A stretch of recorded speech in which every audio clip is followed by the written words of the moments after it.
Yeah, Pilgrim, I'm back. I always return. We're back here again with Grace Abounding to the Chief of Sinners. By, who's it by? Do you remember? John Bunyan. I'm going to take up where we left off, but I'm going to skip back and read the last paragraph.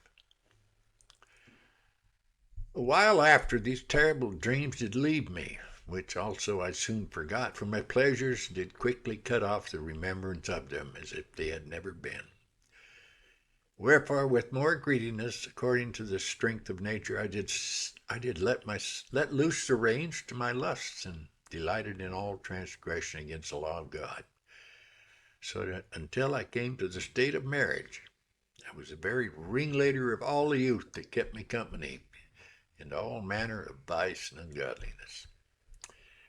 Yea, such power had the lusts and fruits of the flesh in this poor soul of mine, that had not a miracle or a precious grace presented, I'd not only perished by the stroke of eternal justice, but had also laid myself open even to the stroke of those laws which bring some to disgrace and open shame before the face of the world. In these days, the thoughts of religion were very grievous to me. I can I could neither endure it myself nor that any other should, so that when I have seen some read in those books that concern Christian piety, it would be as it were a prison to me. Then I said unto God, Depart from me, for I desire not the knowledge of the ways. I was now void of all good consideration. Heaven and hell were both out of sight and mind. And as for saving and damning, they were least in my thoughts. O Lord, thou knowest my life, and my ways were not hid from thee. Yet this I will remember, that though I could myself sin with the greatest delight and ease, and also take pleasure in the vileness of my companion, yet even then, if I at any time seen wicked things by those who profess goodness, it would make my spirit tremble.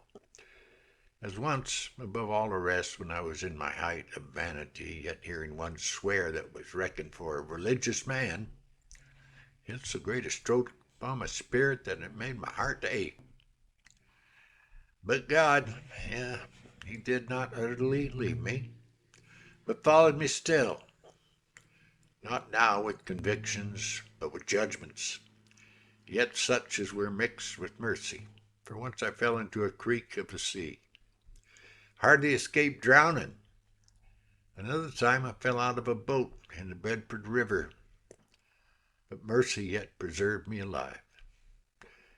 Besides, another time, being in the field with one of my companions, it chanced that an adder passed over the highway. So I, having a stick in my hand, struck her over the back, and having stunned her, I forced open her mouth with my stick. And I plucked her sting out with my fingers, by which act, had not God been merciful, I might, by my disparateness, have brought myself to mine end. This also I have taken notice of with thanksgiving. When I was a soldier, I with others were drawn out to go to such a place to besiege it, but when I was just ready to go, one of the company desired to go in my room. He took my place. To which when I had consented, he took my place, and coming to the siege, as he stood sentinel, he was shot in the head with a musket ball, and he died. Here, as I said, were judgments and mercy, but neither of them did awaken my soul to righteousness. Wherefore I sinned still, and I grew more and more rebellious against God and careless of mine own salvation. Oh, Pilgrim, I remember incidents in my life that were not the same, but the same. God saw me through them. When I think back on them, they were miracles. I should have been dead several times in my life. I wasn't. God had worked on me. He's still working on me. Back to the book. Presently after this, I changed my condition into a married state, and my mercy was to light upon a wife whose father was counted godly. This woman and I, though we came together as poor might be, not having so much household stuff as a dish or a spoon betwixt us both. That's my story. Ah, yet, yet this she had for her part, the plain man's pathway to heaven and the practice of piety which her father had left her when he died. And in these two books I should sometimes read with her, wherein also found some things that were somewhat pleasing to me, but all this while I met with no conviction.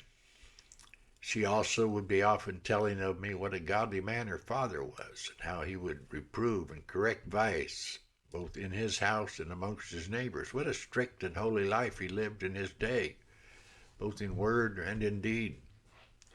Wherefore these books, with this relation, though they did not reach my heart to awaken it about my sad and sinful state, yet they did beget within me some desires to religion. So that because I knew no better, I fell in very eagerly with the religion of the times. The religion of the times. How many folks today are in the religion of the times?